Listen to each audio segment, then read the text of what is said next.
पहले वीडियो में मैंने बताया था इसका प्रोसीजर, कैसे हमें डाटा मिलता है, कैसे एटीआर काम करता है एटीआर के अंदर। आज हम बात करेंगे एटीआर पर एनालिसिस, लिक्विड सैंपल के एनालिसिस करके बताएंगे आपको, और एक सॉलिड सैंपल है उसका एनालिसिस करके बताएंगे। सामने जो इंस्ट्रूमेंट दिखाई दे रहा है वह है आपका एटीआर इंस्ट्रूमेंट।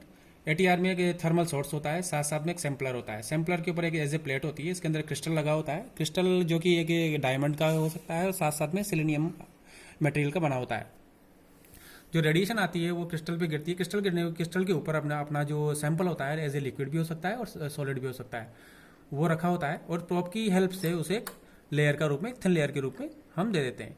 तो क्रिस्टल जो रेज आती हैं वो क्रिस्टल पे टकराती हैं और एज ए जिगजैग फॉर्म के अंदर वो पास होके और ग्रेटिंग और स्लिट की सहायता से वो डिटेक्टर तक पहुंच जाती है। डिटेक्टर के पहुंचने के बाद में जो एब्जॉर्बेंस होता है वो हमें डाटा एज ए स्क्रीन पर जो कि बाई सॉफ्टवेयर हमें मिलता है।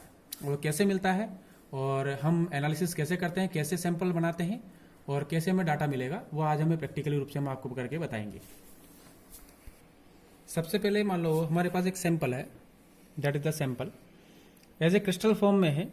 तो सबसे पहले इसको एफटीआर में एटीआर में यूज़ करने से पहले इसको फाइन पाउडर बनाना होता है। सबसे इंपॉर्टेंट चीज़ है एटीआर को ऑपरेट करने में आपको सबसे पहले ये डस्ट फ्री होना चाहिए, एनवायरमेंट डस्ट फ्री होना चाहिए। साथ साथ में जो आपका सैंपल है वो मॉइस्चर फ्री होना चाहिए।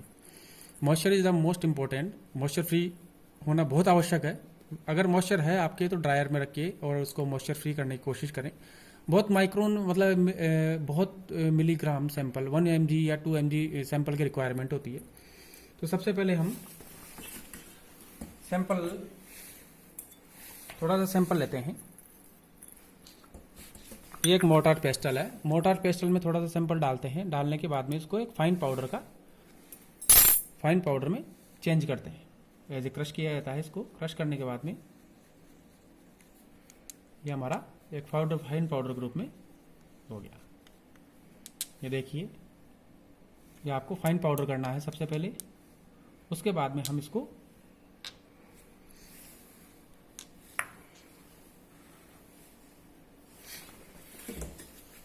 इसको सैंपल को रखने से पहले आपको सॉफ्टवेयर में जाना होगा। सॉफ्टवेयर में कई ऑप्शन है, विंडो ऑप्शन है, मेजरमेंट ऑप्शन है, मैनिपुलेशन ऑप्शन है, एलिवेशन है।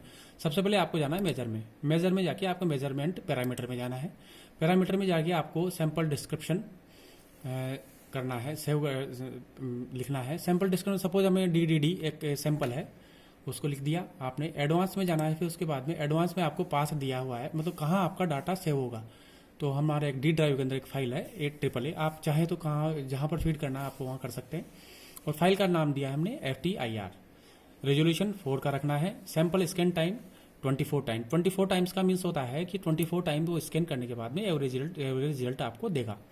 दूसरा है बैकग्राउंड स्कैन मोस्टली वैसे जो KBR यूज में रहते हैं बैकग्राउंड में, पर यहाँ पर ATR एक न्यू टेक्निक है, वहाँ पर आपको एयर का बैकग्राउंड लेना पड़ेगा। एयर का बैकग्राउंड के अंदर आपको 24 टाइम्स एयर का बैकग्राउंड लेगा ये इंस्ट्रूमेंट, और उसके बाद में एवरेज रिजल्ट देगा। सबसे इंपॉर्टेंट आगे एक डाटा है save data form 4000 to 600 centimetre inverse. Means आपको जो सैंपल का डाटा है वो मिड IR रेंज में चाहिए या फार में चाहिए या नियर में चाहिए। आपको पता होना चाहिए कि आप हमको डाटा किस रेंज में लेना है। तो मोस्टली ये रेंज जो लिखा हुआ है, मैंने जहाँ पर लेने जा रहा हूँ डाटा, वो है 4000 सेंटीमीटर इनवर्स से 600 centimetre inverse. That is the mid IR range, that is the function group region. आपको यहाँ पर चेंज भी कर सकते हैं, या आप इसको फार रेंज भी लिख सकते हैं और नियर रेंज भी लिख सकते हैं। अभी हमारे पास है फंक्शन ग्रुप का आइडेंटिफिकेशन कर रहे हैं अपन हम, तो आपको डाटा सेव करना होगा मिड IR रेंज में, मीन्स 4000 to 600 सेंटीमीटर इनवर्स। दूसरा स्पेक्ट्रम रिजल्ट आपको ट्रांसमिटेड मोड में चाहिए या आपको एब्जॉर्बेंस मोड में चाहिए। क्लिक करने के बाद में आपको जिस मोड में चाहिए वो आप ले सकते हैं। यहाँ पर हमने लिया है ट्रांसमिटेड मोड। मोस्टली ATR जो होता है या FTIR होता है, ट्रांसमिटेड मोड में ही रिजल्ट स्पेक्ट्रम आता है। इसके बाद में एक्सेप्ट कर देते हैं।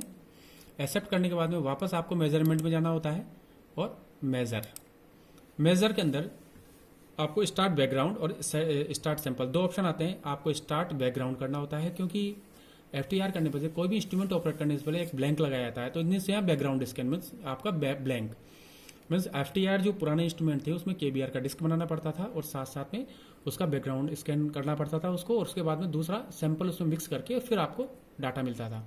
यहाँ हम ले रहे हैं एयर का बैकग्राउंड। तो सबसे पहले स्टार्ट बैकग्राउंड पे क्लिक करेंगे। एयर का बैकग्राउंड स्कैन करेगा 24 टाइम्स और एवरेज रिजल्ट देगा। स्टार्ट बैकग्राउंड नीचे आप देखिए जीरो स्कैन से चालू हुआ है और 24 टाइम स्कैन करने के बाद में आपको वो बैकग्राउंड स्कैन हो जाएगा। उसके बाद में हम सैंपल पुटअप करेंगे इंस्ट्रूमेंट पे। अब बैकग्राउंड स्कैन होने के बाद में दूसरा ऑप्शन आ रहा है आपके पास स्टार्ट सैंपल मेजरमेंट। अब स्टार्ट सैंपल मेजरमेंट में आपको सैंपल पुटअप करना होगा। सैंपल पुटअप करने का टेक्निक, एक क्लीन स्पैचुला लेंगे, मॉइस्चर फ्री इन्वायरमेंट होना चाहिए, मॉइस्चर फ्री आपका सैंपल होना चाहिए। आपने सैंपल क्रश कर लिया एक फाइन पाउडर के रूप में और यहाँ से आपको सैंपल लिया और जो क्रिस्टल है एज ए सैंपल पॉट है वहाँ पर आपने थोड़ा सा मिलीग्राम उस क्रिस्टल पे रख दिया। रखने के बाद में जो प्रोब होती है उस प्रोब को राउंड करके नीचे लाए। नीचे लाने के बाद में उसको एक थिन एक शेप दे दिया सैंपल को। जैसे केबीआर को आप थिन प्लेट बनाते हैं इसी प्रकार यहाँ पर एक थिन प्लेट दे दिया, थिन प्लेट का रूप दे दिया, एक शेप दे दिया और आपने किया आगे option start sample measurement. Start sample measurement click करने के बाद में स्टार्ट मेजरमेंट और जो 24 टाइम स्कैन करने के बाद में जो रिजल्ट आएगा वो आपको स्क्रीन पर मिलेगा।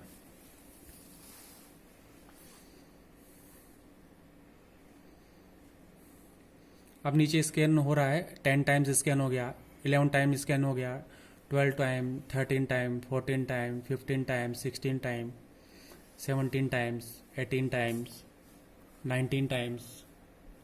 ये दिख रहा है आपको यहाँ पर स्कैन 22 और 23 एंड 24। इसके बाद में आपको रिजल्ट आ गया। इसमें कई सारी नॉइज़ दिखाई दे रही है आपको। अब आपको सॉफ्टवेयर के थ्रू आपको नॉइज़ को रिमूव करना होगा और रिमूव करने के बाद में उसकी पीक पिकिंग करनी होगी, कौन सा पीक कहाँ पर आपका मिला।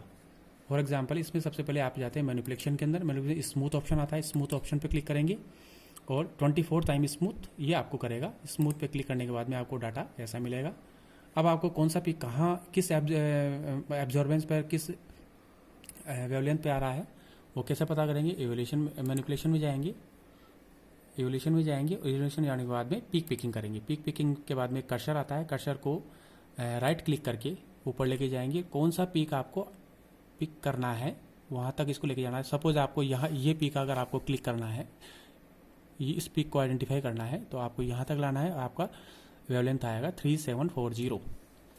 आप ऊपर लेके जाएंगे, इसको आइडेंटिफाई करना है, इसको आपको पिकिंग करना है तो यहाँ पर आप इसको ऊपर लेके जाएंगे तो आपका पीक पिकिंग हो जाएगा। यहाँ तक आपको करना है। अब आपको यहाँ तक मान लो सभी पीक्स को आपको पिकिंग कर लिया। पिकिंग करने के बाद नीचे आ रहा है आपका ट्रांसमिटेड मोड में है, ये ट्रांसमिटेड मोड में है तो जितना वेवलेंथ है वो अब एक पर्टिकुलर फंक्शनल ग्रुप एक पर्टिकुलर एब्जॉर्बेंस पे अपना रेडिएशन एब्जॉर्ब करता है। तो वो सारी चीज़ें आपको यहाँ पर पर्टिकुलर जैसे कार्बन CO ग्रुप है या OH ग्रुप है, पर्टिकुलर वेवलेंथ पे अपना एब्जॉर्बेंस पीक शो करते हैं। तो सारा वेवलेंथ यहाँ पर दिखाई दे रहा है। इस डाटा को एनालिसिस करके फर्दर एनालिसिस के लिए यूज़ में लिए जा सकती है। उसके बाद में आते हैं स्टोर ऑप्शन। स्टोर ऑप्शन के बाद में वापस ऑपस यूजवर्ड और गो। आपको कहाँ डाटा सेव करना है ब्राउज़र में। सपोज़ आपको डेस्कटॉप पे सेव करना है, डेस्कटॉप और PDF document and save and okay yes. जो PDF फाइल है आपका ये जनरेट हो गया। Instrument type accessories and DDD आपका सैंपल DDD सैंपल था, FTR की फाइल आपकी और सारा डाटा आपको प्रिंट आउट लेके आप फर्दर एनालिसिस में इसका यूज़ कर सकते हैं। तो दोस्तों आज हमने देखा कि सॉलिड जो सैंपल होता है वो ATR टेक्निक में कैसे उसको सैंपल बनाया जाता है, कैसे उसको एनालिसिस किया जाता है, डाटा हमें किस रूप में मिलता है, सॉफ्टवेयर कैसे काम करता है, वो सारी चीज़ें हमने देखी। अगले वीडियो में आपको लिक्विड सैंपल का एनालिसिस कैसे करेंगे और FTR और ATR के अंदर क्या डिफरेंस है वो सारी चीज़ें आपको हम बताएंगे। Okay, thank you.